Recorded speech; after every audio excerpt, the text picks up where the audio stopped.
Welcome to Sleepy Love Tales, soothing romance for a restful night. If these stories help you unwind, be sure to subscribe. For now, close your eyes and let's begin tonight's story. A quiet kind of brave. The storm arrived 3 weeks early, as if winter had forgotten its own schedule. Marcus watched it move through the valley from the ranger station window. A wall of grey advancing like something ancient and indifferent, erasing the familiar contours of the mountain range he'd mapped in his mind over 15 years of rescues. The radio crackled intermittently, weather reports punctuated by static that sounded like the mountain itself clearing its throat. "Single hiker," dispatch said.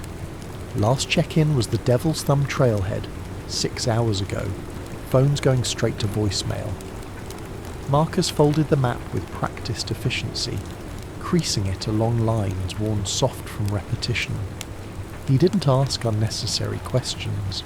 The other volunteers were already gearing up, headlamps tested, rope coiled, first aid kits inventoried with the kind of attention that kept people alive. They moved with the synchronized precision of a ritual, each gesture honed by repetition and consequence. The snow was falling sideways when they reached the trailhead, small and vicious, the kind that found every gap in your clothing. Marcus led because he always led, because 15 years had taught him to read the mountain's moods, to sense where a disoriented hiker might seek shelter or lose the trail entirely. He didn't think about courage anymore. Courage was just the name people gave to momentum, to moving forward when sitting still meant freezing. They found her 2 miles up, in a shallow cave formed by an overhang of granite. Not huddled, not injured, not panicked. She was sitting with her back against stone, knees drawn up, staring at the curtain of snow with an expression that wasn't fear so much as weary contemplation. Her emergency blanket was folded neatly beside her, unused. "I have plenty of daylight left," she said when Marcus appeared at the cave's mouth. No gratitude, no relief, just a simple statement of fact. I wasn't lost. He studied her in the grey light. Mid-30s probably. Dark hair escaped from beneath a wool hat, framing a face that was pale but composed. Her gear was good quality, properly packed. She wore the kind of boots that meant she knew what she was doing. "The storm's getting worse," Marcus said. "We need to move now if we're going to beat the worst of it." She looked at him for a long moment, and he had the unsettling sense of being evaluated, weighed against some private metric he couldn't name. Then she stood, shouldered her pack with practiced efficiency, and followed him out into the wind. They descended in near silence, punctuated only by necessary communication. Watch the ice here, step left, and the howl of wind through pine. But there was something in the silence that wasn't empty, an awareness. He could feel her presence behind him with unusual clarity, as if the storm had stripped away the normal buffer of courtesy and pretense. When he offered his hand to help her navigate a steep section of trail, her fingers were steady in his, and neither of them let go quite as quickly as the terrain required. At the trailhead, the other volunteers were warming up the vehicles, exhaust plumes vanishing into snow. Marcus helped her into the back of the SUV, their shoulders brushing in the confined space. She smelled like pine and cold air and something else. Lavender, maybe, or sage. Something that didn't belong to the mountain but carried its own kind of wilderness. "Anna Reeves," she said, extending her hand with sudden formality, as if only now remembering the conventions of introduction. "Marcus Webb." Her hand was smaller than his, but not delicate. There were calluses along the base of her fingers. "You hike these trails often?" "First time." She smiled, and it transformed her face entirely, a warmth that seemed to surprise even her. "I'm visiting, or hiding.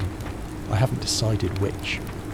The admission hung between them, more intimate than the handshake. Marcus nodded, not trusting himself to respond, and turned his attention to the road. But he was acutely aware of her in the rearview mirror, watching the storm consume the mountain behind them, her expression unreadable. Marcus saw her again 4 days later at the fire station fundraiser, a subdued affair of chili and cornbread, donation jars on folding tables, photos of past rescues pinned to corkboards like evidence of small miracles. She stood alone near the coffee urn, hands wrapped around a paper cup for warmth, studying a map of the mountain range with the focused attention of someone committing terrain to memory. Planning another escape, he asked, and immediately regretted the presumption. But she smiled. Maybe. Or maybe just learning where I am for the first time. They talked for an hour, standing slightly apart from the crowd, voices low enough to maintain privacy in the echoing space of the station. She told him fragments. A life spent in Boston caring for a mother, through long illness, work as a medical illustrator that had slowly consumed all other aspects of existence. A small inheritance that had purchased this temporary freedom, but not yet any clarity about what to do with it. Everyone keeps asking when I'm going back, she said, staring into her coffee, as if staying here is just avoidance, postponing the inevitable. Is it? Marcus asked. I don't know. She looked up at him, and he saw something raw in her expression. I spent 10 years being brave in all the ways people expect, showing up, enduring, not complaining, and now I'm terrified that if I go back I'll just keep doing it until there's nothing left of me worth rescuing. Marcus had no answer. He recognized the exhaustion in her words, the kind that came from enduring rather than living. It was different from his own careful avoidance, but perhaps not entirely unlike it. They began encountering each other with increasing frequency after that. She appeared at trail, maintenance days, working alongside volunteers to clear deadfall and reinforce eroded sections of path. She was methodical, uncomplaining, content with long stretches of silence, interrupted only by the rasp of saws and the thud of wood being stacked.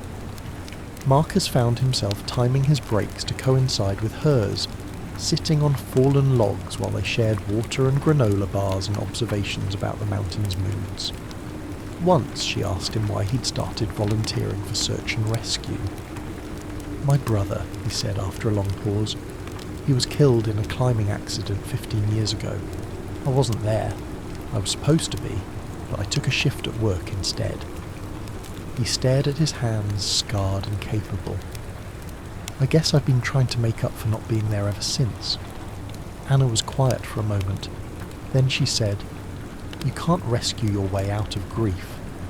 I know, Marcus said, but I can keep other people's brothers from dying alone on a mountain. She nodded, understanding more.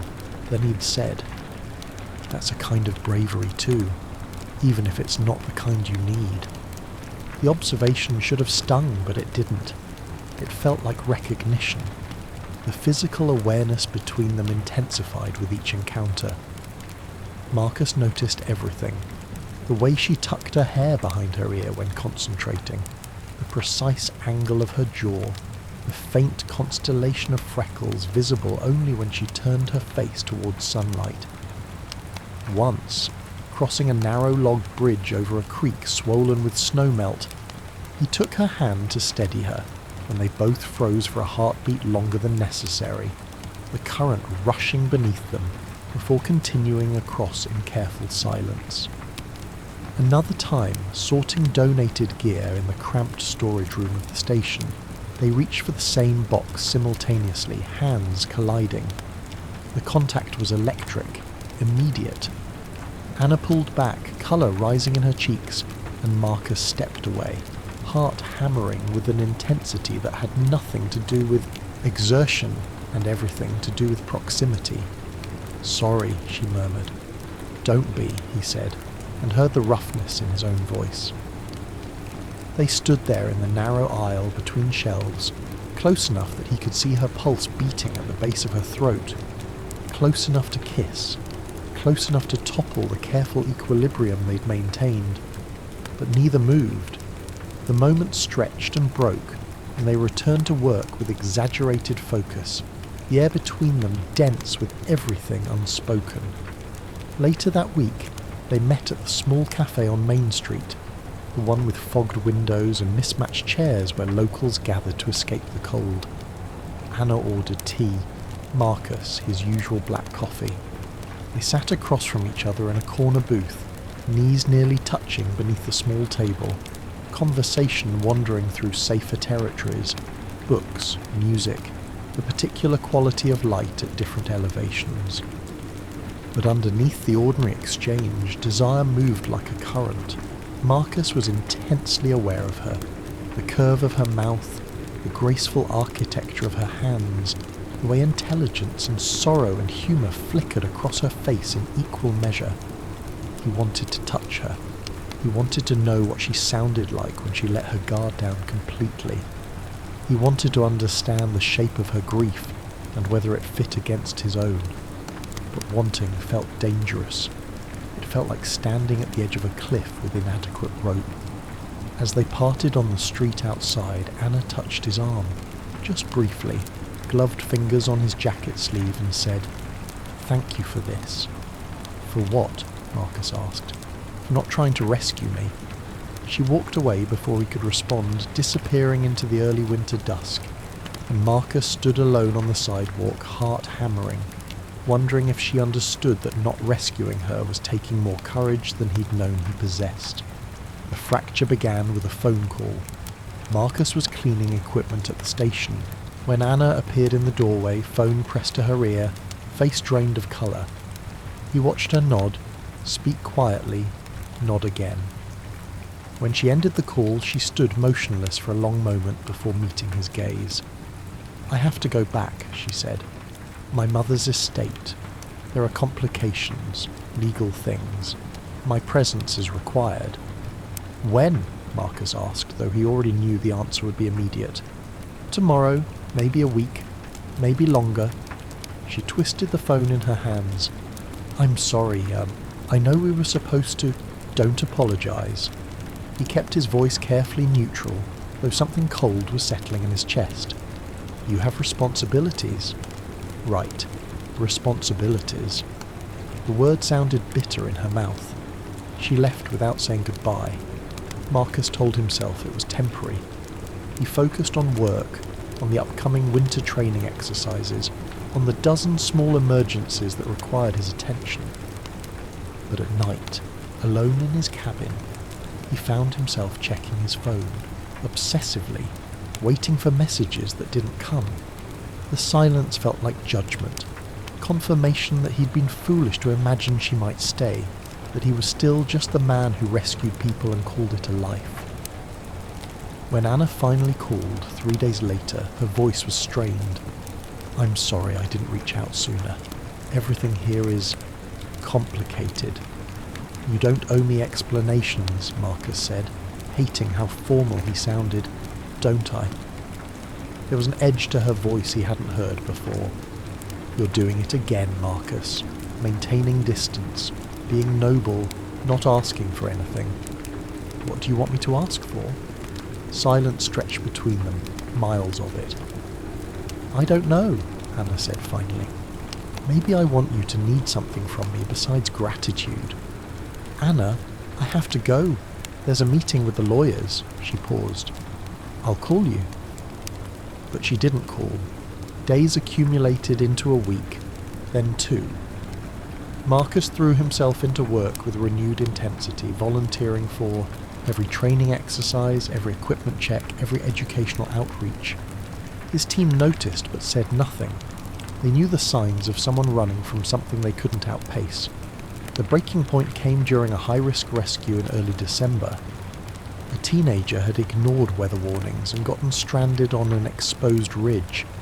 Conditions were borderline, winds gusting to 50 miles per hour, visibility near zero, temperature plummeting. The incident commander wanted to wait for conditions to improve. Marcus insisted they move immediately. "That kid's alone and scared," he said, jaw tight. "Every minute we wait is a minute we use to assess whether we can reach him safely," the commander interrupted. I know you want to help him, Marcus, but I won't risk the team on a marginal call. They waited. The winds eased just enough. The rescue succeeded. But afterward, Marcus overheard two volunteers talking in low voices about his judgment, about whether his decision-making was sound, about whether he was too invested, too reckless, too willing to risk himself and others for the sake of not leaving someone alone on the mountain. That night, Marcus drove to the overlook above town and sat in his truck, staring at the dark shape of the mountain range against the sky. He thought about his brother, about Anna, about the teenager they'd brought down safely, and the dozen other people he'd helped save over the years. He thought about what Anna had said. You can't rescue your way out of grief. Maybe she was right. Maybe he'd been trying to prove his own worth through other people's survival, keeping himself in perpetual motion so he never has to face the stillness where all his failures waited. Maybe that was why he'd held back with Anna, not out of respect but out of fear. Fear that if he asked her to stay, if he admitted he needed her, he'd be choosing himself over duty, choosing desire over the version of himself he'd built so carefully over 15 years. And maybe she'd sensed that hesitation and mistaken it for indifference. He pulled out his phone, typed a message. "I'm sorry I never asked you to stay. I was afraid that needing you would make me selfish." He stared at the words for a long time, then he deleted them and drove home in silence. Anna returned in late December unannounced. Marcus learned she was back when he saw her truck parked outside the cafe, covered in road salt and snow.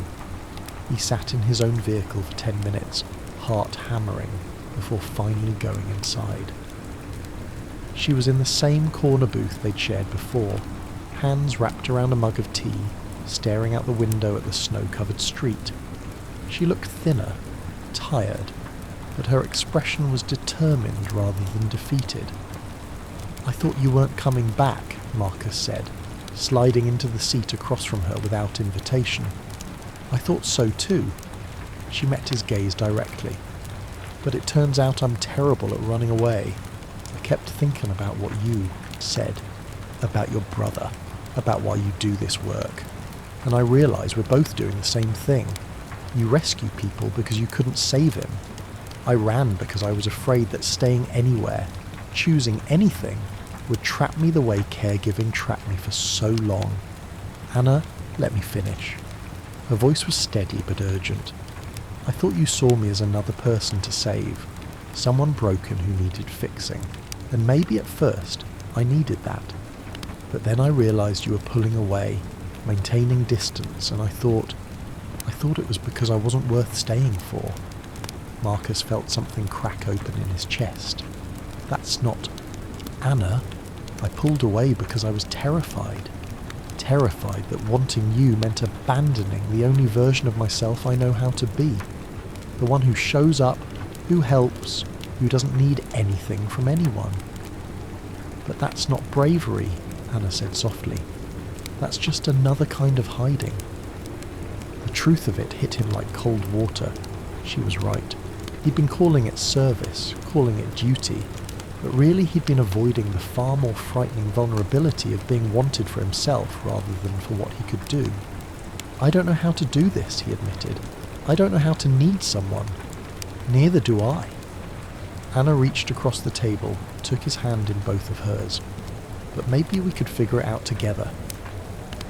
They sat there in the warm cafe, hands joined across scarred wood, while snow fell outside and the mountain waited in its perpetual silence. Later, they drove separately to Marcus's cabin on the edge of the national forest, a small, austere structure that suited him, all clean lines and practical furniture and windows facing the peaks. Inside, they shed layers methodically, coats, boots, the armour of ordinary courtesy. The cabin was cold. Marcus built a fire while Anna stood at the window, watching darkness settle over the valley. When he turned from the hearth, she was watching him with an expression he couldn't quite read. Vulnerable, but not uncertain. open in a way that made his breath catch. "I need to know," she said, "that you see me. Not the person who needed rescuing. Not someone to be saved or fixed or helped. Just me, Anna, complicated and scared and trying to figure out how to choose a life instead of just enduring one." "I see you," Marcus said, and crossed the space between them. "I see how brave you are. How you're trying to build something new even though you don't know what shape it'll take. I see how you're afraid of staying but doing it anyway. That's the kind of courage I've never had." "You have it now," Anna said, and kissed him. The kiss was gentle at first, almost tentative, a question rather than a claim. But when Marcus's hands came up to cup her face, when Anna's fingers tangled in his hair, gentleness transformed into urgency. They kissed like people who'd been holding back too long, like the breaking of a dam, like the answer to a question neither had known how to ask. Marcus pulled back just enough to whisper, "Is this... you sure?" "I'm sure," Anna said. "I'm choosing this. I'm choosing you. Not because I need rescuing, but because I want you. All of you. The parts that are brave and the parts that are scared and the parts that don't know how to be needed." He kissed her again, slower this time, reverent. They moved to his bedroom, spare, functional, a quilt his grandmother had made covering the bed, and in the near dark, with only firelight filtering through the doorway, they undressed each other with deliberate care. No urgency now, just attention. Marcus traced the architecture of her body with his hands, learning the map of her, the curve of her hip, the hollow at the base of her throat, the surprising softness of her inner wrist. Anna explored him with equal focus, fingers finding scars and muscle and the places where tension lived. When they finally came together, it felt less like passion and more like recognition. Two people who'd been lost in their separate wildernesses finding each other in the clearing. Marcus moved slowly, watching Anna's face, learning what made her gasp and arch and clutch at his shoulders. She was fully present, eyes open, meeting his gaze with an intimacy more profound than the physical joining of their bodies. "Stay with me," he whispered against her temple, and he wasn't sure if he meant now or tomorrow or all the days after. "I'm here," Anna said, and he felt the truth of it in the way she held him, in the way she yielded and demanded in equal measure, in the way she said his name like it meant something. Afterward they lay tangled together beneath the quilt, skin cooling in the mountain air, neither quite willing to move. Marcus pressed his face into the curve of Anna's shoulder, breathing her in, feeling more vulnerable than he'd ever felt on any rescue, and somehow more whole. "I don't know what happens next," he admitted. "Neither do I," Anna said. "But I'm staying. Not because I have to, but because I want to. I'm choosing this town, this mountain, this life. I'm choosing you." "That's terrifying," Marcus said. "Yes," Anna agreed, "but maybe the good kind of terrifying. The kind that means you're actually alive." They fell asleep as snow began to fall again. Two people who'd been brave in all the wrong ways finally learning what it meant to be brave enough to stay. Winter deepened, and then, imperceptibly, began its slow retreat. The change was subtle at first, snow melting in uneven patches, exposing dark earth that steamed in brief moments of sunlight. Creeks swelled with runoff. The quality of light shifted, growing warmer, lingering a few minutes longer each evening. Anna moved into Marcus's cabin in late January, not because she had to, but because they both wanted the daily proximity, the ordinary intimacies of shared space. She set up her illustration work at the kitchen table, ink and pencils spreading across the scarred wood, while Marcus planned training exercises and updated maps.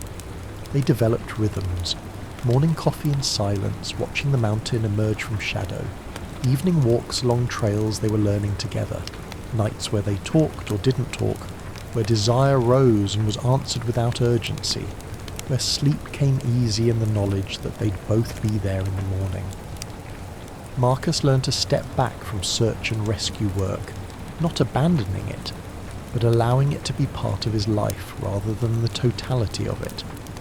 He turned down overnight shifts, delegated responsibilities, let younger volunteers lead exercises.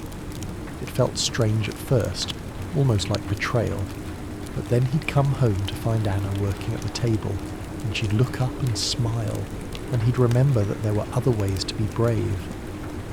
Anna found work illustrating field guides for a local conservation organisation, work that kept her in the mountains but on her own terms. She took a part-time position at the library, shelving books and helping tourists plan hiking routes, and discovered she liked the small-town ritual of it, the way people began to recognise her, to stop and chat, to include her in the fabric of daily life. They didn't promise each other forever. The wounds were too recent, the fears too close to the surface, but they promised each other today, and then tomorrow, and then the day after that. A string of present moments that accumulated into something that felt, tentatively, like a life. In early March, they hiked the trail where they'd first met. The snow was mostly gone from the lower elevations, though it still clung to the peaks, brilliant and distant. They walked slowly, not because the terrain demanded it, but because there was no need to rush. At the cave where Marcus had found Anna, they paused. "I wasn't really lost," Anna said, echoing her words from that first encounter. "But I wasn't found either. I was just suspended, waiting." "For what?" Marcus asked. "For permission to want something." She turned to him, backlit by morning sun, beautiful in her wind-blown dishevelment. "For permission to stay. And now? Now I know I don't need permission. I just need courage. The kind that means choosing something even when you're scared. The kind that means trusting that staying is just as brave as leaving." Marcus took her hand, lacing their fingers together. "I spent 15 years thinking courage meant moving forward no matter what, never stopping, never resting, never admitting I needed anything. But you taught me that sometimes courage means standing still, means saying, 'This is enough. I am enough. We are enough.'" They stood together at the cave's entrance, looking out at the mountain range that had brought them together and, in its own austere way, taught them how to stay. The landscape was unchanged, granite and pine and the patient accumulation of seasons, but they were different, softer in some ways, stronger in others. Two people who'd been lost in their separate wildernesses, now learning to be found. As they continued up the trail, Marcus noticed something he'd missed before. Tiny wildflowers pushing through the last patches of snow, improbable and determined. Alpine forget-me-nots. Their blue almost painful in its intensity. They bloomed in the harshest conditions, in the brief window between winter and the next winter, existing not despite the difficulty but within it. "Look," he said, pointing them out to Anna. She knelt, studying the small, resilient blooms. When she stood, her eyes were bright. "That's us," she said, growing in the hard places, not waiting for perfect conditions, just choosing to bloom anyway. They hiked on as the sun climbed higher, burning off the morning chill, illuminating the path ahead in increments. The trail disappeared into trees, but they knew where it led. Not to certainty, not to any destination they could name, but to each other, again and again, one chosen step at a time. Behind them, the forget-me-nots trembled in the mountain wind, blue as promise, delicate as courage, blooming in the spaces where winter had been. The end.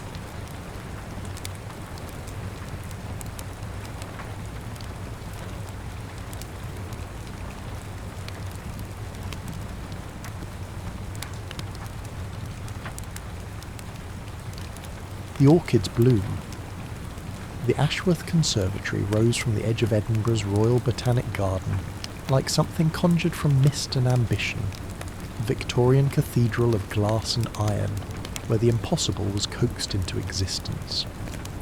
In the thin grey light of early March, when dawn crept cold across Scotland's ancient stones, the great glass house stood luminous with interior warmth, its panes fogged with breath from 1,000 living things.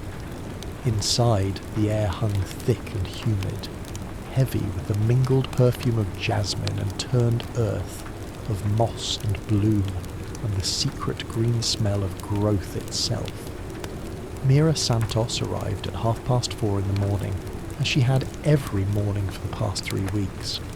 She came in darkness, her breath visible in the chill, her fingers stiff around the keys that would unlock the south entrance. The conservatory at this hour belonged to her alone, or it had until today. She pushed through the door and felt the wall of warmth strike her face, the familiar embrace of tropical air in this temperate land.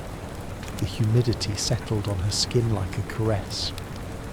Mira shrugged off her coat and moved through the darkened pathways with the certainty of long practice, the trainers silent on the tile. She knew every turn, every hanging vine, every temperamental species that required coaxing. She had memorized the conservatory's rhythms as one might learn a lover's breath. Her destination lay at the heart of the structure, in the oldest section where the original Victorian ironwork still traced intricate patterns overhead.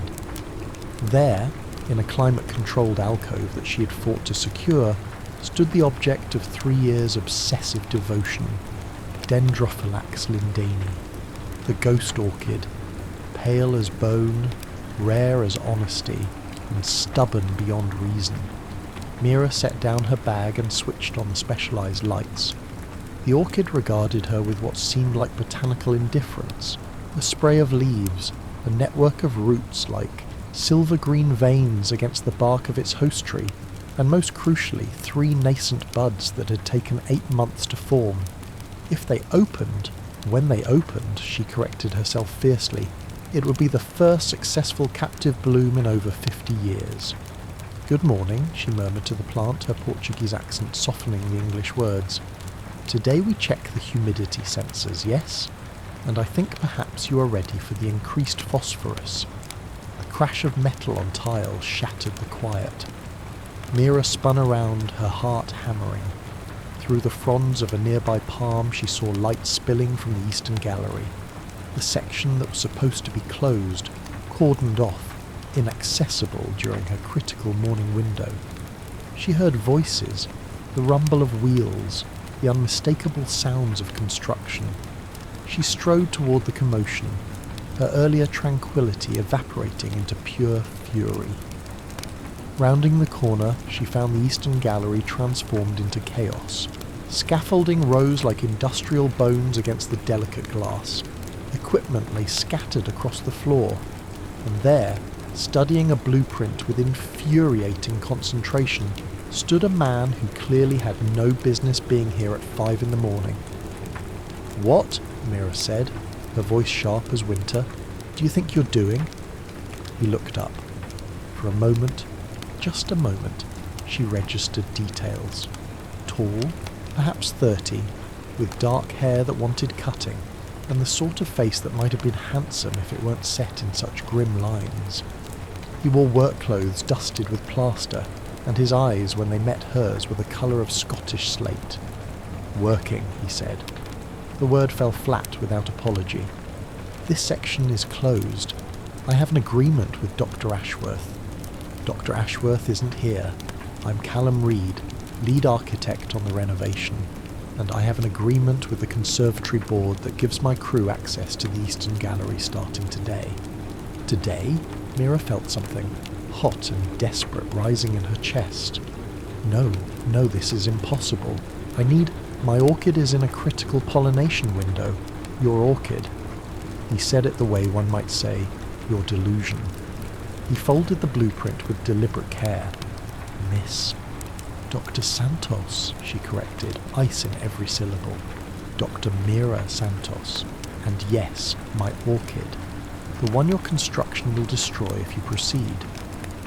Something flickered across his face. irritation perhaps, or the particular exhaustion of a man who had already fought too many battles that morning. I don't know what you were told, but the board's decision is final. The 150th anniversary gala is in 6 months. This renovation needs to be completed on schedule. And my research needs plants that aren't traumatized by jackhammers and falling plaster. Her voice rose despite herself. She could feel her professionalism cracking, could feel the old wound splitting open. Again, whispered the voice in her head. Again, they tell you, your work doesn't matter. Again, they make you expendable. Callum Reed's jaw tightened. I'm not here to debate this. If you have concerns, take them to the board. I did take them to the board. I have a signed agreement, which has been superseded by the renovation timeline. He turned back to his blueprint, dismissing her with a gesture. You'll have access from 5 to 7 a.m, same as always. Outside those hours, this section is ours. Outside? Mira stared at him, at the rigid set of his shoulders, the careful blankness of his expression. This man would not bend. This man, she realized with sinking certainty, was as immovable as stone. The vibrations alone could cause bud drop. Do you understand? This orchid hasn't bloomed in captivity in half a century. Then perhaps it's not meant to. The words were quiet, almost gentle, which somehow made them worse. Mira felt as though she'd been struck. For a long moment she could only stand there, her hands clenched at her sides, fury and despair warring in her chest. Then, because there was nothing else to do and she refused to give this man the satisfaction of seeing her cry, she turned on her heel and walked away. Behind her, she heard him exhale, a long controlled breath that might have been frustration or regret. She didn't care which. The confrontation with Dr. Ashworth, the conservatory director, went precisely as Mira had feared. Yes, the board had changed the timeline. No, there was nothing to be done. Yes, she would still have her morning access. Mr. Reed was a professional. He understood the sensitivity required. They would work it out. They would work it out. Mira returned to her orchid, checked and rechecked the environmental controls with shaking hands, and tried not to imagine the damage that would come. She'd been so careful, so meticulous, every variable controlled, every stressor minimized, and now, Dr. Santos. She didn't turn around. If you've come to apologize, Mr. Reed, I'm not interested. A pause, then, I haven't. Another pause. But I have come to negotiate. Now she did turn. Callum Reed stood at the entrance to her alcove, one hand braced against the doorframe. Up close, in better light, she could see the shadows beneath his eyes, the tension around his mouth. This was a man running on determination and coffee, she thought. This was a man who had forgotten how to rest. Dr. Ashworth says you can guide me, he said. Show me which plants can handle disturbance and which need accommodation. Accommodation? The word tasted bitter. I'm not trying to destroy your work. Something in his voice shifted, grew rougher. I know what it's like when everything depends on getting something right. Despite herself, Mira felt her anger waver. She studied him more carefully now, the careful control in his posture, the way his hands never quite relaxed. Whatever drove this man, it drove him hard. The ghost orchid, she said finally. That's what I call it. Dendrophylax lindani. It's the only one in Britain, possibly in all of Europe. 3 years I've worked to bring it to bloom. He looked past her to where the orchid grew, epiphytic and ethereal, on its section of bark. 3 years. It mimics moths, you see.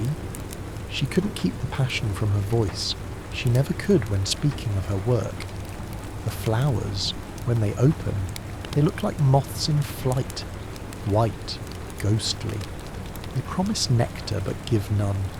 Pure deception, pure beauty. She turned back to him. Noise, vibration, temperature fluctuations. Any of these can trigger bud drop. and if that happens, it could be another 2 years before it produces buds again. How long until bloom? 3 weeks, perhaps 4. Callum was silent for a long moment, his gaze moving from the orchid to the surrounding plants, to the careful arrangement of lights and sensors. When he spoke again, his voice was quieter. Show me everything I need to know. It wasn't an apology, but it was perhaps the beginning of something else. They began the next morning. Mira arrived at 4:30 to find Callum already there, a thermos of coffee in one hand and a fresh notebook in the other. He didn't speak, just followed as she moved through the conservatory, listening as she explained the delicate ecosystem she'd built. Which plants could tolerate disruption, which species required stable conditions, where his scaffolding could safely go. He took notes with the careful precision of someone who understood that details mattered. He asked questions, good questions, technical questions that showed he'd done research overnight. And when she explained the ghost orchid's pollination, how the moth was fooled by false promises into visiting flower after flower, he paused in his writing. That seems cruel, he said. For the moth. It's survival, Mira replied. The orchid can't produce nectar. It doesn't have the energy, so it lies. But in lying it creates something beautiful. She glanced at him. Beauty and cruelty aren't opposites, Mr. Reed. Sometimes they're the same thing. His grey eyes met hers, and for a moment something passed between them. Recognition, perhaps, of shared understanding. Then he looked away, back to his notebook. Call me Callum, he said. It took her 3 more days to call him anything at all. But she noticed things. The way he positioned scaffolding to create barriers against sound. How he scheduled the noisiest work for late afternoon, long after her critical morning hours. The care with which he handled even common plants, as though their fragility deserved respect. One morning she arrived to find him asleep against a column, his head pillowed on his folded coat. The sunrise painted the conservatory in shades of gold and rose, and the light fell across his face with unexpected gentleness. He looked younger in sleep, the harsh lines of his expression softened, vulnerable. Mira set down her bag quietly and considered, waking him. Instead, she found herself draping her cardigan over his shoulders. The morning was cool despite the conservatory's warmth, and he'd clearly been there all night, working. She didn't stay to see him wake. But the next morning, there was Scottish breakfast tea waiting by her workstation. Too strong, definitely too strong, but the gesture made something in her chest contract with unexpected warmth. You'll kill your stomach drinking this, she said when she saw him later. Callum shrugged, but the corner of his mouth lifted. It's medicinal. It's battery acid. Medicinal battery acid. And despite everything, the stress, the conflict, the looming threat to her research, Mira felt herself smile. The dawn meetings became ritual. Mira would arrive in darkness, and Callum would be there already, or arrive moments later, his coat damp from the Scottish mist, his hair disordered from the ride through empty streets. They moved together through the conservatory's cathedral, quiet, Mira tending her plants while Callum sketched modifications to preserve them. They spoke in low voices, as though reluctant to disturb the sleeping green world around them. Mira found herself explaining things she'd never bothered to articulate before, how orchids and fungi formed partnerships underground, how neither could survive without the other. Symbiosis, she said, crouched beside a potted specimen, her fingers gentle on its roots. Each gives what the other needs. Perfect dependence. Callum knelt beside her, close enough that she could smell sawdust and soap. What happens if the balance breaks? Both die. She glanced at him. Trust is everything. He was quiet for a moment, studying the delicate root system. I'm designing a new panel layout for the southern exposure, he said. Maximum light dispersion, minimal structural stress. Want to see the sketches? She did. They sat together on the workbench, knees nearly touching, while Callum spread his drawings between them. His hands, she noticed, were scarred, small nicks and calluses that spoke of years working with the rough materials, but his lines were clean, almost reverent. He'd designed the glass panels to catch morning light like water, to diffuse it through the space in ways that would make her plants sing. "This is beautiful," Mira said softly. "Callum, this is... you understand?" He didn't look up from the drawing. "I used to have a design for the entire expansion, a spiral structure like a nautilus shell, but He trailed off, his jaw tightening. "I abandoned it. Too risky. May I see it?" For a long moment she thought he would refuse. Then, with obvious reluctance, he pulled out an older, more worn sketchbook. The pages fell open to reveal something extraordinary. A building that seemed to grow rather than stand, that curved and spiraled upward with organic grace. Mira's breath caught. "Callum, this is brilliant. Why would you abandon..." "Because brilliance doesn't matter if people get hurt." The words came out hard, final. He closed the sketchbook. 2 years ago I had a building collapse. Workers were injured.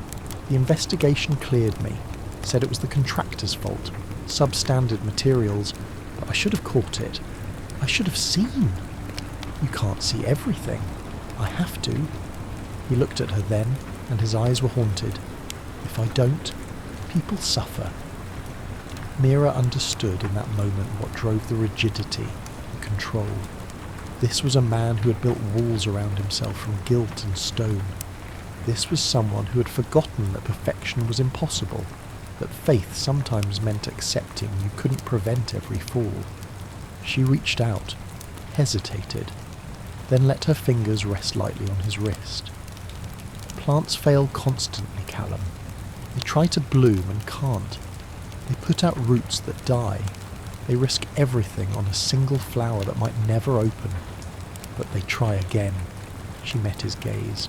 That's not failure, that's courage. He stared at her hand on his wrist.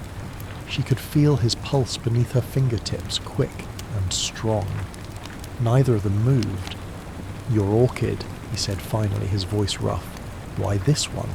Why risk everything on something so fragile?" "Because someone destroyed my last work." The words came before she could stop them. 3 years ago, a colleague took my research, published it as his own. My doctoral thesis, my reputation, gone. So I came here to try again, to prove. She trailed off, suddenly aware of how much she'd revealed. "To prove you're not expendable," Callum finished quietly. "Yes." They sat in silence, the conservatory's breath-warm air moving around them. Outside, the first true light of dawn was beginning to pearl the sky. "I won't let the construction damage it," Callum said. "The orchid, your work, I promise." Mira wanted to believe him, but she'd believed promises before. The intimacy built in small increments, like sediment-forming stone. Callum began bringing her tea that was slightly less lethal. Mira started leaving post-it notes on his blueprints, small corrections, gentle suggestions about which species needed wider berth.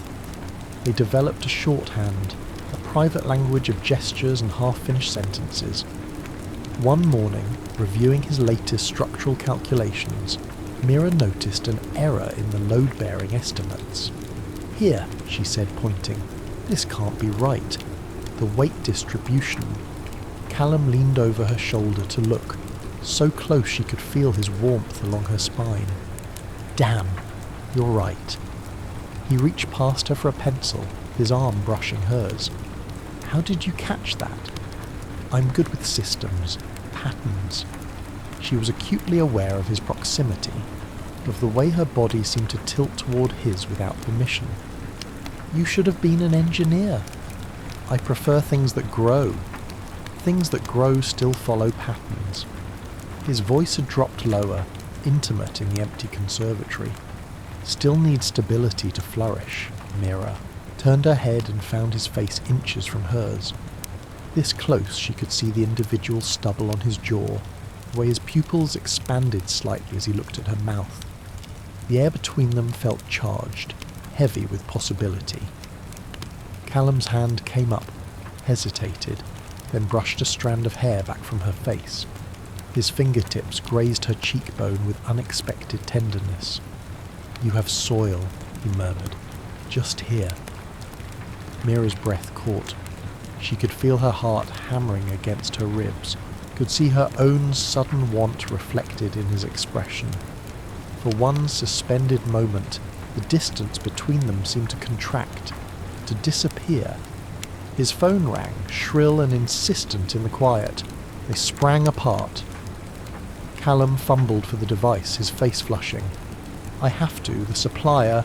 "Yes, of course." Mira turned back to the blueprints, her hands shaking slightly. "You should go." He left, but the moment lingered like perfume in the humid air. After that, something changed. They were careful with each other, maintaining a studied distance that felt more artificial than their earlier antagonism. But the awareness never dimmed. Mira found herself noticing everything about him. The way he rolled up his sleeves to his elbows when working, revealing forearms corded with muscle. How his voice roughened when he was tired.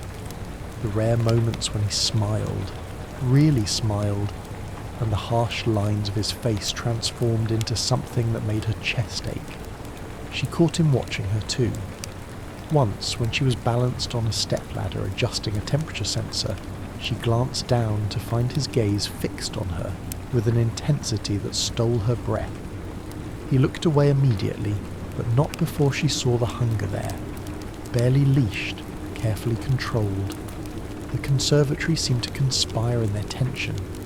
The humid air made her clothes cling, made her aware of skin and sweat, and the way Callum's t-shirts pulled across his shoulders when he lifted beams. The close spaces between plants meant they were constantly brushing past each other, constantly touching, hand to hip, shoulder to arm, the accidental intimacy of bodies in proximity.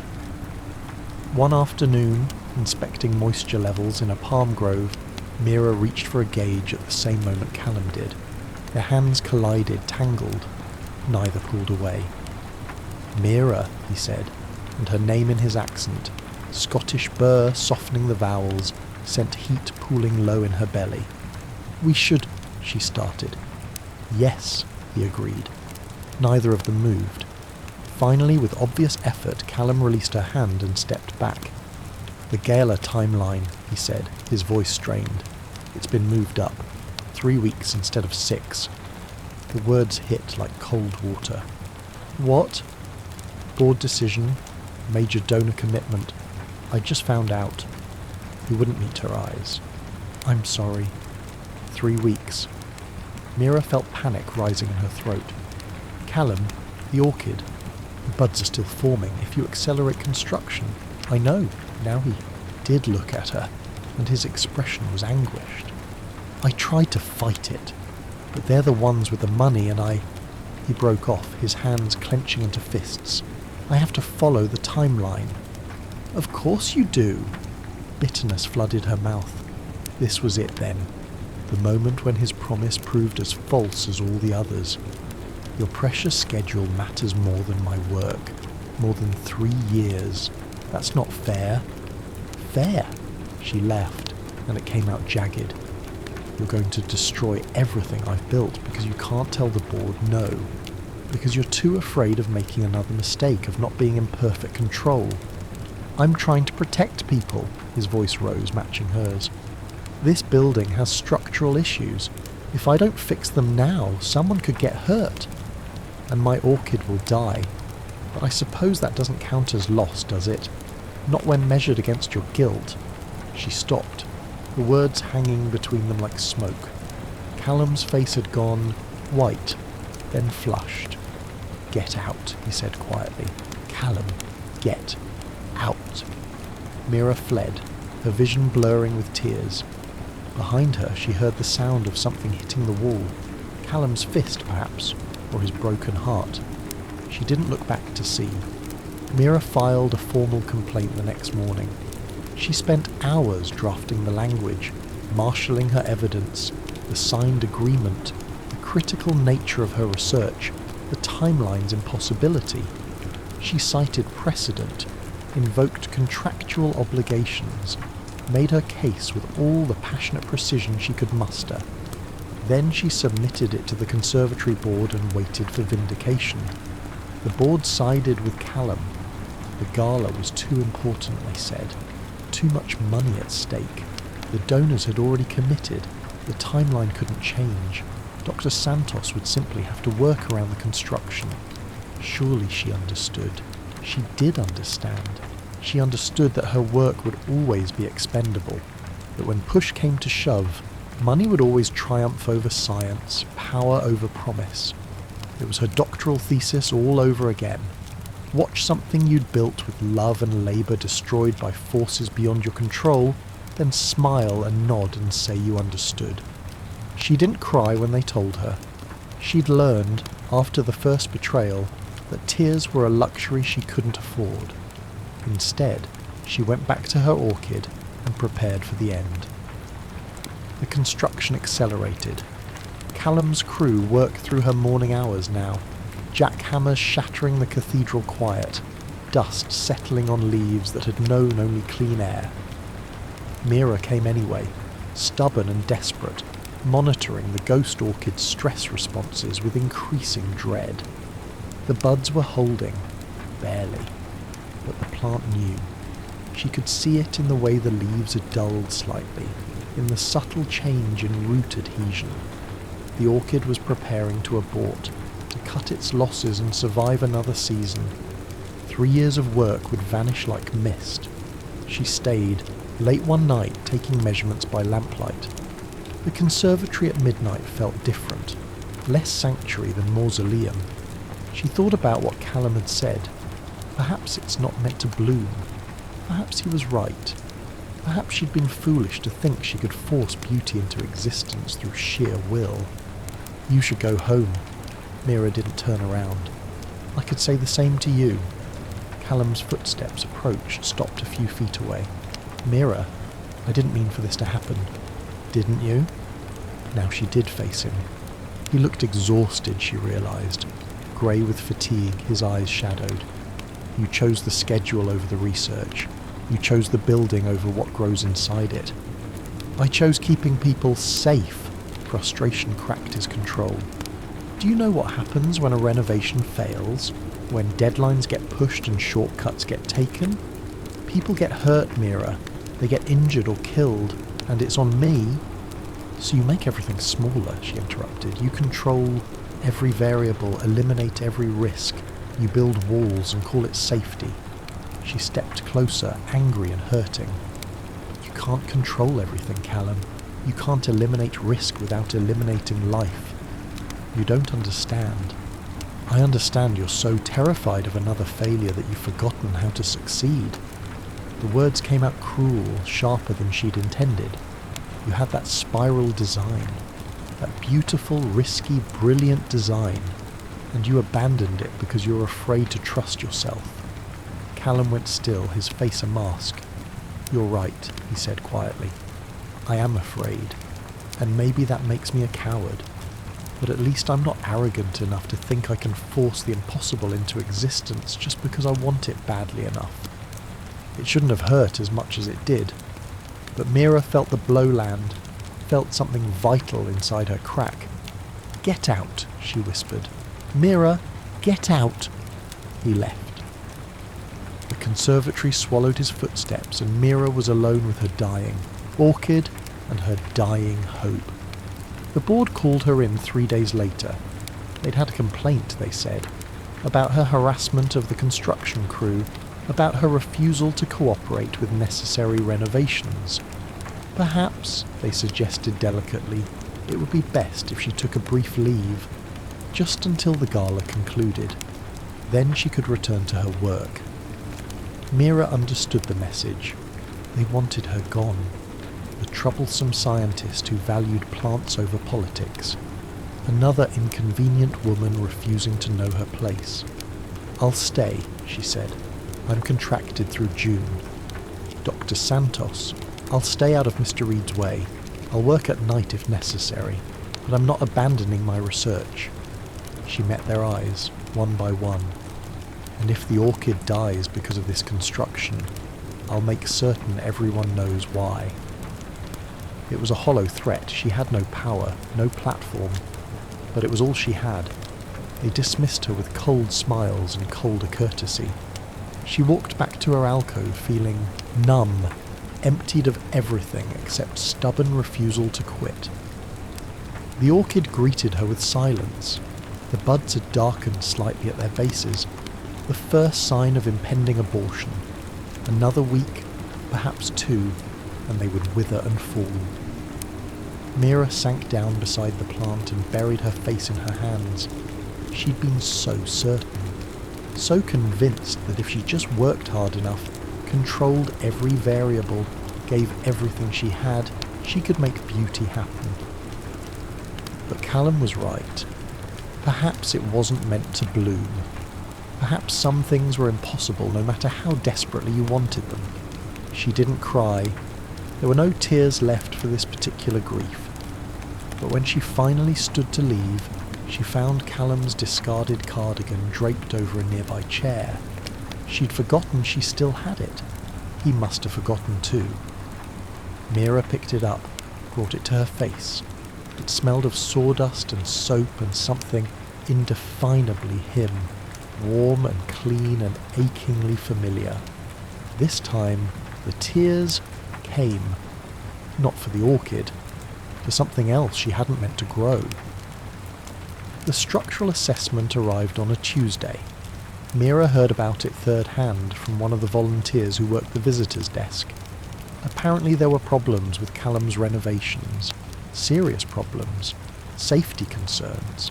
The board had called an emergency meeting. Construction was suspended pending review.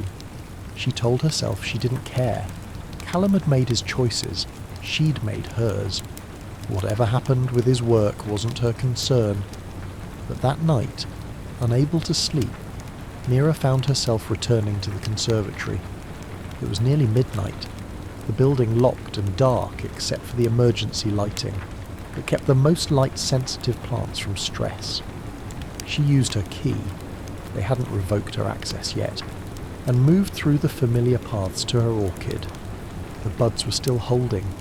She'd been monitoring them obsessively, looking for any sign of recovery. But the plant remained suspended in its crisis, neither blooming nor aborting, just surviving hour by hour in a state of arrested grace. "Come on," she whispered to it. "You're stronger than this. I know you are." The orchid predictably did not answer. She heard him before she saw him. Footsteps in the eastern gallery, slow and heavy. Mira went still, uncertain whether to reveal herself or hide. Then she recognized the cadence of his walk and made her decision. She found Callum sitting on the floor beneath the scaffolding, his back against one of the structural columns he'd meant to reinforce. His head was tipped back, his eyes closed. In the amber emergency lighting, he looked hollowed out, reduced to bone and shadow. Callum. He didn't open his eyes. "You should be gloating. This is what you wanted, isn't it? My failure." Mira moved closer, sank down beside him. Close enough to touch, but not touching. "No, it isn't. The assessment found issues with my timeline, structural compromises. If I'd continued," his voice broke, "it would have been the collapse all over again. Proof that I can't be trusted. Or proof that you caught it in time." Now he did look at her, his grey eyes bleak. "I didn't catch it. The inspector did. I was so focused on meeting the deadline, on not failing again, that I missed the signs. Again." Mira understood then what this meant for him. Not just professional humiliation, but confirmation of his deepest fear, that he was fundamentally flawed, fundamentally unsafe, that no amount of control could prevent him from causing harm. "You're not responsible for the impossible," she said softly. It was what she'd told him before, but the words felt different now, heavier with meaning. The building had existing structural issues. You were given an impossible timeline. You were set up to fail, Callum. I should have seen it. No one can see everything. She reached out, hesitated, then laid her hand over his. His fingers were cold. "You taught me that, remember? When you said perhaps the orchid wasn't meant to bloom. Sometimes the conditions are just wrong. Sometimes failure isn't personal, it's circumstantial." He stared at their joined hands. "I didn't want to care about you," he said, his voice raw. "Caring means losing control, means I could hurt you." Mira's heart clenched. "You already did hurt me." "I know." He turned his hand over, laced his fingers through hers. "I'm sorry. For the timeline. For not fighting harder. For..." He broke off, his jaw working. "For being too afraid to choose you when it mattered." The apology hurt almost as much as the betrayal had, because it was real, and she could hear the anguish beneath it.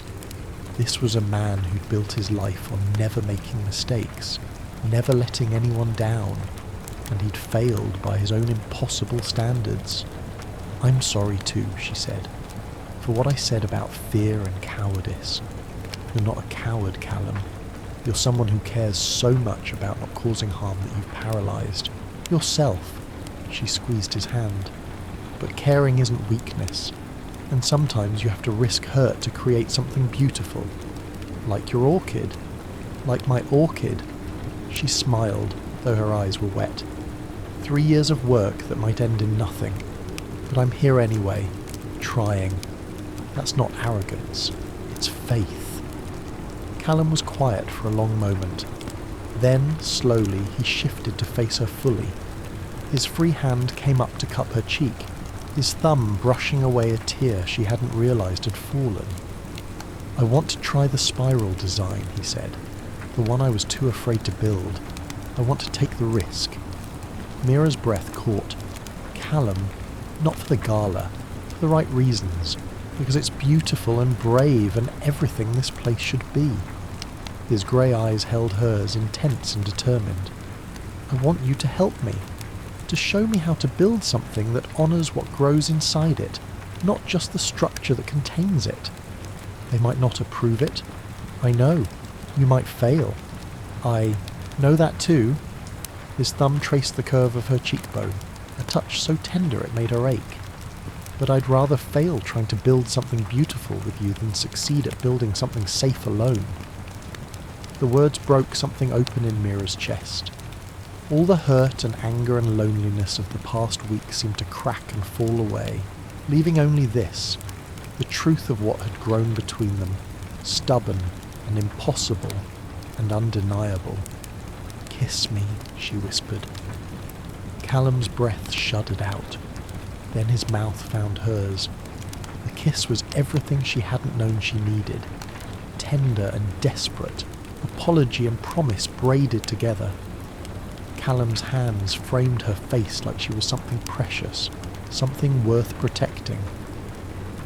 Mira pressed closer, her fingers tangling in his hair, 3 weeks of wanting flooding through her in a rush of heat. He pulled back just enough to breathe. "Mira, don't stop," she said against his mouth. "Please don't stop." The next kiss was deeper, hungrier. Callum's hands slid down to her waist, pulling her into his lap.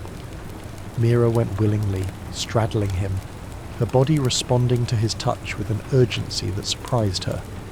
When his mouth traced the line of her jaw to her throat, she gasped, her head falling back.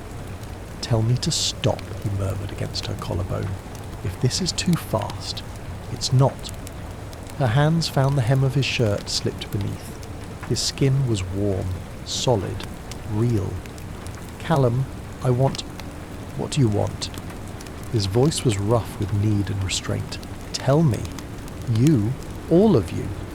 She looked at him, let him see everything she felt. No walls, no fear, just this.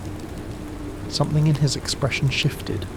the last of his control releasing, giving way to raw want. He stood, lifting her with him, her legs wrapped around his waist. There was a workbench nearby, tools and blueprints scattered across its surface. Callum swept them aside one-handed and set her down, never breaking the kiss. Mira's world narrowed to sensation, his hands mapping the curve of her spine through her shirt, the pressure of his hips between her thighs, the taste of him, coffee and mint and barely leashed desperation. She tugged at his shirt and he helped her pull it off, revealing planes of muscle and skin marked with the small scars of his trade. "You're beautiful," she breathed, her fingers tracing the line of his collarbone. "Mira." Her name was prayer and plea. Callum's hands found the buttons of her blouse, nimble despite his urgency. "Are you sure?" "Yes." She helped him with the last button, shrugged the fabric off. The air was warm, but she shivered anyway, seeing herself reflected in his gaze. Wanted, treasured, seen. "I'm sure." What followed was neither gentle nor careful. It was hunger and healing, body speaking what words couldn't hold. Callum's mouth on her skin, hot and reverent. Mira's nails tracing patterns down his back that would leave marks come morning. The desperate fumbling with remaining, clothes, the gasped laughs when zippers snagged and fabric resisted. Then skin to skin, his weight pressing her back against the bench in the first devastating moment of connection. They both went still, foreheads touching, breathing synchronized. Mira felt tears prick her eyes at the intimacy of it. This man who'd been closed so tightly, now open to her completely. Callum's hand found hers, their fingers interlacing. "I've got you," he whispered. Then movement, slow at first, reverent, finding their rhythm. Mira wrapped her legs around his waist, pulled him deeper, and they fell into something that felt like flight. The conservatory faded away, the humid air, the sleeping plants, the amber emergency lighting. There was only this, the joining and parting, the building pressure, the inexorable climb toward release. Callum's hand slid between them, finding the place where they were joined. Mira gasped as pleasure sparked and caught, her body arching into his touch. "Let go," he murmured against her throat. "I want to feel you." She did, crying out as the climax took her, wave after wave of sensation that left her trembling and undone. Callum followed moments later, his body shuddering, her name breaking from his lips like confession. After, they lay tangled together on his jacket spread across the workbench, heartbeats slowing, breathing evening out. Callum's hand traced lazy patterns on her bare shoulder. Mira rested her head on his chest, listening to the steady thrum beneath her ear. "I love you," he said into the darkness. "Roots, risk, all of it." Mira smiled against his skin, her heart so full it ached. "I love you too, even when you're impossible." They stayed there in their glass cathedral, wrapped in each other in the humid dark, while around them the garden breathed and grew. The board meeting happened on a bright morning in the early May. Callum presented his revised design with steady hands and clearer eyes than he'd had in 2 years. The spiral structure, he explained, would integrate the conservatory's historic bones with modern engineering. It would take longer, 8 months instead of 6. It would cost more, but it would be safe, and it would be beautiful, and it would honour both the building's past and its living present. Mira sat in the back, her hands clenched in her lap, barely breathing as the board reviewed the drawings. "Mr. Reed," the chairman said finally, "your initial timeline was, shall we say, ambitious. What makes you certain this revised approach will succeed where the first failed?" Callum glanced back at Mira. Something passed between them. Courage, faith, the memory of humid darkness and whispered promises. He turned back to the board. Because the first approach was driven by fear, he said. I was trying to prove I wasn't flawed, that I could control every variable. But perfection isn't the same as excellence. Sometimes the most beautiful things require risk. There was silence. Then to Mira's shock. The chairman smiled. The gala is postponed, he said, but the donors are willing to wait for quality. Proceed with your spiral, Mr. Reed, and try not to scare us like that again. Outside the boardroom, Mira found Callum leaning against the wall, his eyes closed. She didn't speak, just slipped her hand into his. He squeezed her fingers, then pulled her close. You did it, he murmured into her hair. You did it. She pulled back to look at him, her eyes bright. I'm so proud of you. His smile was the real one, rare and transforming. Come with me. I want to show you something. The orchid bloomed on a misty June morning. Mira almost missed it. She'd been working late in the new wing, Callum's spiral taking shape in graceful curves of glass and steel, and had fallen asleep in his makeshift office. When she woke, dawn light was purling through the windows, and Callum was shaking her gently. Come on, he said. You need to see this. They moved through the conservatory hand. In hand, Callum leading her toward her alcove. The air was thick with morning fog and the scent of jasmine. Everything felt soft, dreamlike. Then she saw it. The ghost orchid had opened overnight. 3 perfect blooms suspended in space like white moths caught mid-flight. They glowed against the dark bark, ethereal and impossible, the product of 3 years' faith and one critical moment of perfect conditions. Mira's breath caught. Tears spilled down her cheeks as she moved closer, her hand outstretched but not quite touching. It bloomed, she whispered. Callum, it actually bloomed. Of course it did. His arm came around her waist, holding her steady. It was always meant to. It just needed the right conditions. They stood together in the misty light, watching the orchid perform its deception. The flowers would last only a week, perhaps 2. Then they would fade, and the plant would rest, and the cycle would begin again. But for now, in this moment, beauty existed, fragile and fleeting and worth every risk. I have something for you, Callum said. He led her to the construction site where the spiral was already taking shape. At its heart, he'd designed a small chamber with optimal growing conditions and specialized glass. A bronze plaque was mounted beside the entrance. It read, The Mira Santos Orchid Conservatory. Callum. Her voice broke on his name. You should have your name on something beautiful, he said simply. Something that will last. She kissed him then, there in the construction dust and morning light, tasting salt from both their tears. The gala took place in October. The renovated conservatory was unveiled to champagne and classical music, dignitaries and donors touring the new wing with appreciative murmurs. The spiral design had been hailed in architectural journals as a triumph of organic engineering. Callum's reputation, once tarnished, now shone brighter for its restoration. But the real celebration happened later, after the crowds had departed and the catering staff had packed away. Mira found Callum in the Orchid Conservatory, her conservatory, standing beneath the careful glass that diffused light like water. He'd changed out of his formal wear into jeans and a soft sweater, his hair disordered from nervous fingers. You're supposed to be at the after-party, she said. I'd rather be here. He turned, and his expression made her heart skip. With you. Mira walked to him slowly. She wore an emerald dress that made his breath catch, her dark hair loose around her shoulders. The spiral is perfect, Callum. It's everything you hoped.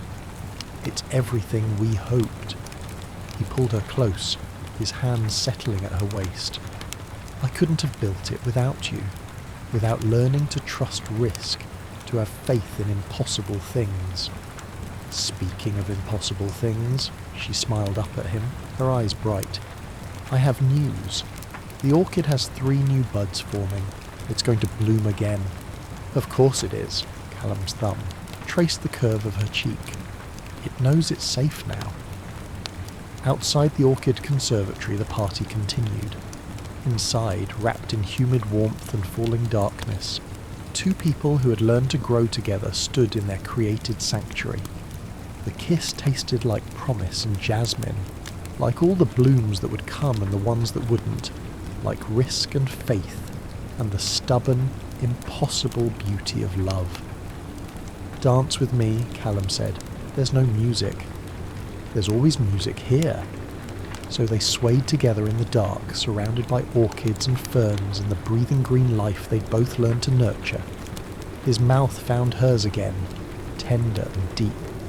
"I love you," he murmured. "Roots, risk, all of it." Mira smiled against his lips. "I love you, even when you're impossible. Especially then." They laughed together, the sound echoing in glass and greenery.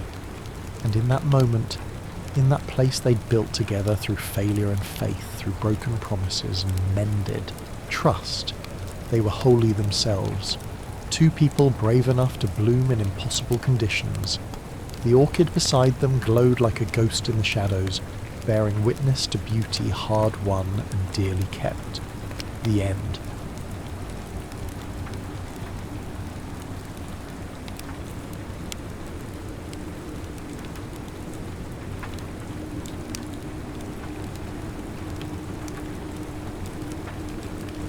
Barrage of water that offered no cool relief to the women of the Wasp. Lily Ace Thorne stood on the tarmac, the heat rising through the soles of her boots in a slow, relentless pulse that felt like the earth itself was feverish. Around her, the air was a thick industrial stew of scorched oil, high-octane gasoline, and the fine abrasive dust of the Llano Estacado. A grit that settled in the seams of her coveralls and the corners of her eyes, a constant reminder of the world's unyielding friction. The sound was a character in its own right, the rhythmic teeth-rattling thrum of radial engines.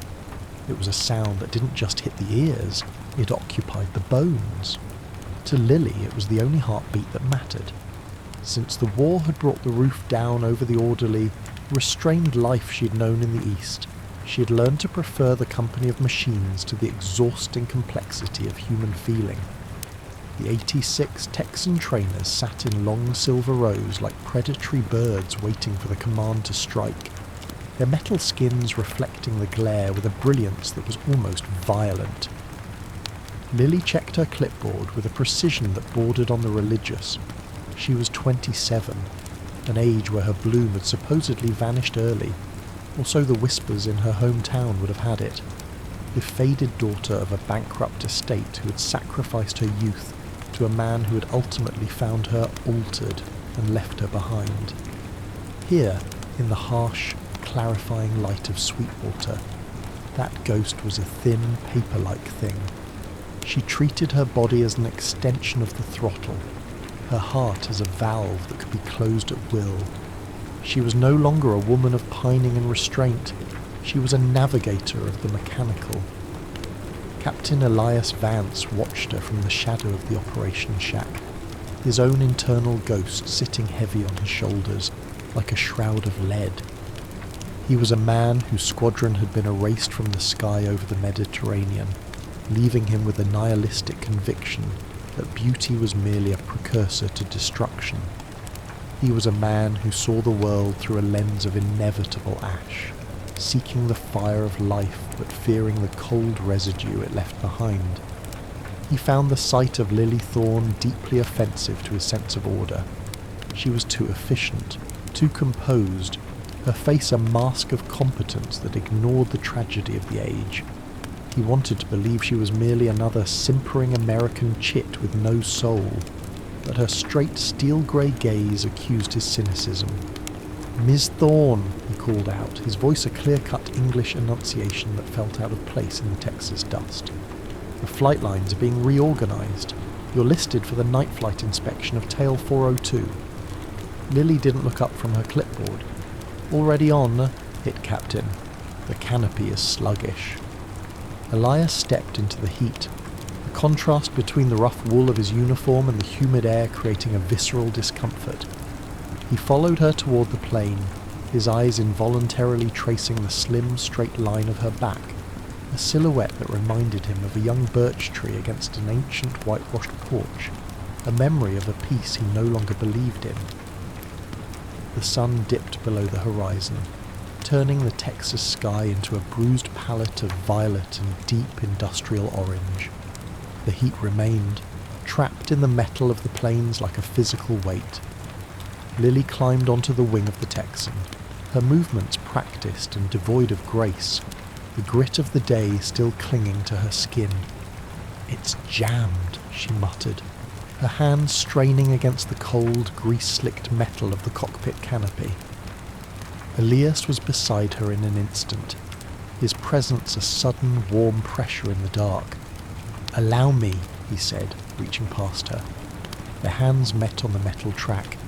It was intended to be a casual assistance, a moment of mechanical cooperation. But as Elias's palm brushed the bare skin of Lily's wrist, a jolt of static electricity, a sharp blue spark in the twilight, shattered the air between them. It was a shock of recognition that went beyond the physical. Lily gasped, her heart, that supposed machine, hammering a wild, syncopated rhythm against her ribs. For a moment, the deafening thrum of the engine seemed to fade into a profound, ancient melody that belonged to the blood and the marrow, not the sky. Elias did not pull away. His fingers tightened around the metal, his hand hovering agonizingly close to hers. In the half-light, his eyes were no longer troubled and brooding. They were dark, consuming, filled with a tired desire that mirrored the vast, unmapped landscape of the desert. "The metal is hot," he whispered, his voice vibrating in the small space of the wing. "I hadn't noticed," Lily replied, her composure a fractured thing. The canopy gave way with a sudden violent slide, but neither moved. They stood on the precipice of a new unexplored world, the smell of sage and oil swirling around them like a secret incense. The spark had been struck, and though they were pilots of war, they were now navigators of a fire that neither could control. A sudden dust storm, a black blizzard of the plains, swept over the field 2 days later, turning the afternoon into a gritty, sepia-toned midnight. Lily and Elias, caught mid-transit between the mess hall and the flight line, were forced to take shelter in a remote, half-empty hangar. Inside, the atmosphere was a sanctuary of skin and canvas. The wind outside howled against the corrugated metal walls, a sound like 1,000 distant ghosts. But inside, the air was still and smelled of dry sage and the heavy, sweet scent of dope used to stiffen the plane's fabric wings. They sat on a pile of folded parachutes, the silk rustling beneath them like a dry, white sea. "You look absurd," Lily said, her voice echoing in the vast dim space. She was looking at Elias, whose impeccably tailored uniform was now coated in a fine layer of red Texas earth, making him look more like a common labourer than a captain. Elias laughed, an unguarded rhythmic sound that Lily had never heard from him. "I suppose I do. It seems the English accent is no match for a Texas wind." He leaned back, his eyes searching hers in the half-light. "Sometimes, Thorn, I feel as if I have forgotten the language of the living. My world has been made of lists, of casualties, of the cold mathematics of flight. I look at this storm and I see only the end of things." Lily felt a sudden, sharp ache of compassion for him. She reached out, her fingers brushing the dust from his shoulder. "The storm ends, Captain. The dust settles. We are still here." Her hand lingered a second too long. The tension between them was no longer a static jolt. It was a slow, molten burn. Elias didn't move, but his gaze became a weight, a visceral pull that Lily felt in her very quick. There were two people on a sinking ship, finding a strange, desperate intimacy in the ruin. The officers' club was a crowded, humid environment, the air thick with the smell of cheap bourbon and the desperate energy of men and women who didn't know if they would see the next sunrise. A scratchy record played on a phonograph, its brassy notes competing with the loud, malicious laughter of the men at the bar. Elias led Lily onto the small makeshift dance floor. As they moved, his hand came to rest on the small of her back. The contrast was a revelation. The rough, scratchy wool of his uniform sleeve against the thin, soft cotton of her dress. It was a near touch that felt more intimate than a kiss, a sensory immersion that made Lily's knees feel like they were melting inside her. "You dance better than you inspect tail sections," Elias whispered near her ear, his breath a warm, nipping air against her neck. Lily looked up at him, her grey eyes marvellous in the shifting light. "And you, Captain, seem remarkably adept at avoiding the gloom when the music starts." "I am merely holding on to the one thing that feels solid in this mad tea party," he replied, his grip on her waist tightening almost imperceptibly. They were surrounded by people, yet they were in a secluded wood of their own making. Every time their bodies brushed in the crowd, a queer, vibrating thrill rippled through Lily, a final spasm of self-assertion against her machine-like reserve. The deepening intensified during a high-altitude training maneuver. Elias was in the lead plane, Lily on his wing. A sudden thermal caught her Texan, throwing the plane toward his in a terrifying silver flash. She corrected just in time, the two planes missing each other by mere inches. When they landed, the adrenaline was a physical presence, a heat that shimmered off the runway. Elias was out of his cockpit before his engine had fully stopped, his face a disfigured mask of rage and terror. "What in the name of God were you doing?" he shouted, grabbing her by the shoulders as she climbed down. Lily didn't answer. She was breathing fast, her eyes wide and wide-eyed and lost.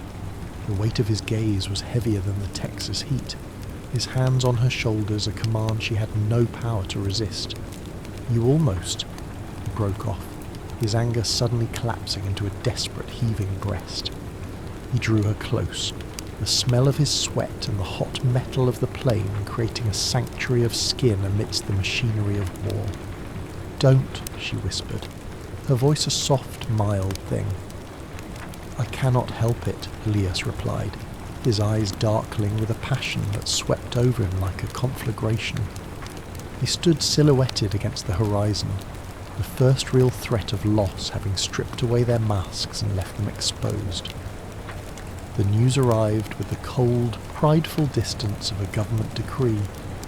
Lily Thorne was selected for an elite, high-risk ferrying mission to the North African front, while Elias Vance was ordered back to immediate combat duty in the Mediterranean. The announcement, made in the sterile, airless environment of the operations room, felt like a literal wound to Lily. Her internal ghost, the girl who'd been left behind to wither while others sailed into the sun, erupted with a cold, desperate withdrawal. She looked at Elias across the room, her word having no weight, her convenience, as always, giving way to the necessities of men. She didn't seek him out. Instead, she retreated into a well-bred sort of emotional anarchy, mocking her own feelings before they could mock her. When Elias tried to speak to her in the shadow of Tail 402, she turned her face away, her expression anxious and triumphant in its icy composure. "Thorne, we need to talk about the logistics," he said, his voice hesitant, lacking its usual assertive shape. "There is nothing to talk about, Captain," she replied, her voice low and steady, as if she were speaking to a stranger. "The war has its utility, and we are merely its tools. You have your orders, and I have mine. Anything else is a minor accompaniment." She felt him flinch, a slight sign of awareness of the woman's presence that she refused to acknowledge. He was millions of degrees remote from her now, and she preferred it that way. If she couldn't have his presence, she would have her own perfect, pure and noble freedom. Elias departed for the coast at daybreak, without a final word. Lily sat in the cockpit of her trainer, the engine silent for the first time in months. The absence of the thrum was not peace. It was a hollow echo of a ghost, a vacuum that sucked the very vitality out of the air. She watched the empty bay of the sky where his plane had disappeared, her gaze fixed on a smoke plume that was already vague on the bright skyline. The landscape of the airfield, once so full of electric potential, was now merely scorched earth and toppling masonry in her mind. The days that followed were a stupor of discontent. She went through the motions of her final training, her body a machine, but her heart fretted with a pain that was not yet the pain of a love, but the visceral ache of a physical union that had been denied its crisis. She lay in her bunk at night, the silence of the barracks so heavy she felt she was being crushed by it. She remembered his hand on her wrist, the heart of my heart quality of his unguarded laughter, and the memory was a menace that threatened to dethrone her pride. She was alone, absolutely destitute and friendless in her own soul, her only kin a silver-winged bird that couldn't answer her. 2 days before her takeoff for the coast, Lily was stationed at a desolate waypoint airfield in New Mexico. It was a place of high, thin air and a silence that beetles o'er its base into the desert. She sat in the shadow of a B-17 bomber, its massive skeletal form a silent reproach to the fleeting patterns of human desire. The rift was a canyon between them now, broader and deeper than any ocean. She felt that she'd betrayed herself perpetually, so unguarded in her first spark, so cowardly in her rift. She was a girl whose brain was full of abnormal thought, waiting for a bell to toll for a life she hadn't yet lived. The silence of the waypoint was broken by a sound that made Lily's pulses beat in her eyes. It was the thrum of an engine, not a bomber, but the sharp, aggressive roar of a fighter plane. A silhouette appeared against the golden horizon, a silver-winged plane that was not supposed to be there. Lily stood up, her heart clenching like a fist. She knew that sound. She knew that approach. It was a movement of the possible as possible, an actuality she hadn't dared to name. Elias Vance had flown across 1,000 miles of desert to find her, before the war swallowed them both whole. Elias landed the plane with a reckless sliding grace that threw a cloud of copper snow across the desert airfield. He was out of the cockpit and running before the propeller had finished its dying cough. Lily stood by the massive tire of the B-17, her breath coming in short, gasping fits of loud, groaning hope. "I have reasons for being here," he said, his voice hoarsened and rasping, his face congested with a dark flush he had never seen. He didn't wait for her to speak. He seized her as a prize, his arms throwing themselves round her neck with a boisterous, desperate ceremony. "You are a fool, Captain," Lily whispered, her face buried in the rough wool of his uniform, the smell of cordite and gasoline a more intoxicating perfume than any orris. "I am a man who would rather burn in your fire than freeze in my safety," Elias replied, his hands tracing the silky slope of her loins through the fabric of her flight suit. "The war can have my life, but it cannot have this night." He led her into the belly of the bomber, a dark, cavernous sanctuary of cold metal smelling, of oil and old leather. Inside, the desert wind was a distant, irrelevant thing, and the silence was a gate they were finally ready to walk through. In the dim, shadowed interior of the B-17, Elias's hands were no longer hesitant. He unfastened her flight suit, the metal zipper a sharp, industrial sound in the silence. As the fabric fell away, Lily felt her legs naked and free, an extraordinary sensation of sticking to the cold metal seat that was quickly replaced by the wavers of his heat. Elias's mouth fastened on the tip of her breast, his tongue insistent, shocking her with a visceral realism that shattered her last machine-like defense. Lily moaned with a happiness and deliverance she had never known, her own hands groping for the pulse in his throat, a throb that felt like the very heartbeat of the living world. He was molten inside her, a flame of desire that shot through every conduit of her body. Drawing from a primal rhythmic synchronization that mimicked the engine's power, Elias plunged into her with an unwavering heat, his body a home-driven wedge that fixed her to the moment, making her quick, spirited and alive all over. The anatomical honesty of their union was a celebratory scene, where the white liquid of their shared passion was not a manifestation of energy, but a healing of the bruise of the war. They found a primeval thing in the heart of the machinery, a final chapter that refused to be suppressed. As they lay afterward on the folded parachutes, the soft, quiescent rapture of their shared skin was a sanctuary amidst the tools of destruction. The physical union had exorcised their ghosts. Lily realized her heart was not a machine to be controlled, but a well-born source of life that had been waiting for this shock of recognition. Elias looked at her, his smoke-blue eyes mobile and clear. I used to think beauty was a snare, a precursor to the ash, but this night is indestructible. It is a symbol of a different art, not the cracked looking glass, but the form of forms. They were no longer pilots of a tragic age. They were creatures of the afterwards, who had found a soul in the heat of the fire. The transformation was absolute. They stood and fastened their clothes, looking round at the dense and mechanical world with a sense of infinite soothing and assurance. The reckoning was over, and the truth had erupted like a bell rippling up to a culmination. The day arrived not with a roar, but with a sudden vast candescence of silence. The war had ended, and the ruins of the age were finally ready to be built upon. Lily Thorne stood once more on the tarmac, no longer a ferrier of death, but a pioneer of a new, unmapped peace. She watched a flight of planes take off in a final celebratory salute, their silver wings catching the blue horizon. The thrumming vibration returned, but instead of representing a machine-like coldness, it now resonated as the heartbeat of a shared future. It was the sensory echo of that, night in the desert, a rhythm that promised sex and home building and race founding.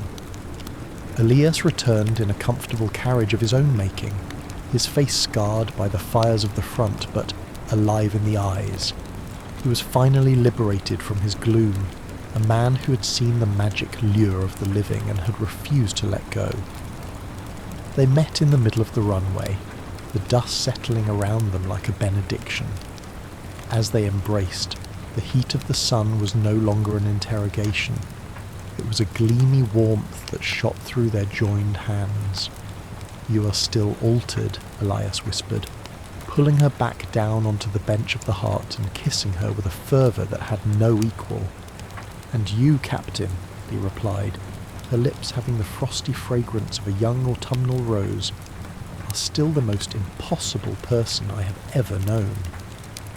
They stood as two silhouettes against the vast open sky, standing between a parked silver-winged plane and a horizon that offered a paradisal promise. They were no longer pilots of war, but navigators of a new life, their every effort to share each other's thoughts and gild their days with a realistic, tender and lingering intimacy. The shuttle had finished its slow and heavy weaving, binding their far shores together with a cord of truth and courage that none could compute. They were at last in the woman's kingdom and the man's heart, world without end.